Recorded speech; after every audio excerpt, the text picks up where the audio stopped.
Honest J. Nowak. Oh yeah.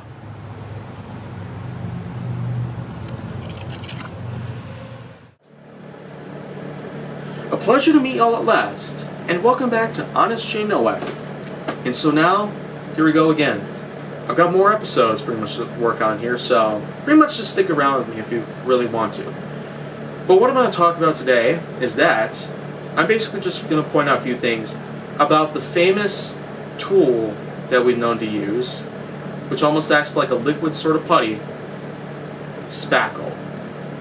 And yes, Spackle is something I wanted to mention here in Honest J. Nowak, because from the way that we see it today, it's kind of a messy item that we commonly use to try to fix up certain holes, scratches, or other things that happen to our drywalls.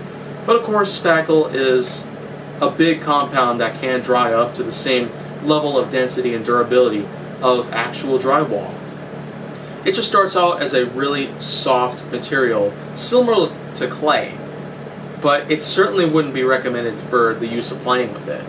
And even though it may look like some type of yummy marshmallow or something like that, it is certainly not recommended for eating either. I mean, it's already bad enough when we had some people in our lives consuming foreign objects that were certainly not food, and that somehow they've become really big famous parts on the internet. Can't really see much about to say at that part, but I mean, the fact that Spackle itself is already a pretty big problem in many of these factors there, I'd still feel like that Spackle itself can still be inhibited as a way to be used to fix up drywall, but in a different way.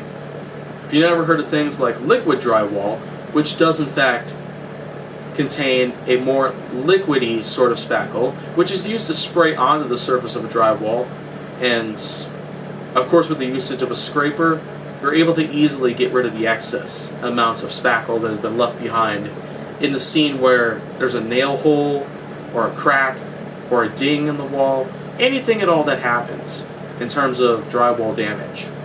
Now, another thing that I probably want to talk about real quick before I go at this point is that, of course, Spackle already had all those problems, but there are some more problems that happen within. Because, of course, it does take time for Spackle to dry up completely. Probably even worse is that it can get super messy, depending on how you use Spackle in terms of how it's getting plastered onto the drywall itself. You probably definitely want to use a scraper for it, but of course with the design of the popcorn style drywalls, it kind of makes it difficult to get rid of every single trace of spackle that had been left behind. So it can be a little tough, but of course when it dries off you can easily cover it up with paint, and it probably would just be the only solution you need.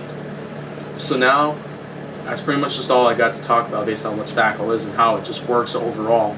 The problems of it, the advantages of it. There's a lot that we can probably think about when it comes to applying Spackle towards drywall in today's time. But now, I pretty much just got other things I want to touch upon, probably as quickly as I can. If you want to see more go down on my channel though, make sure that you like, subscribe, comment, follow me on social media, and stay on the Hollywood side.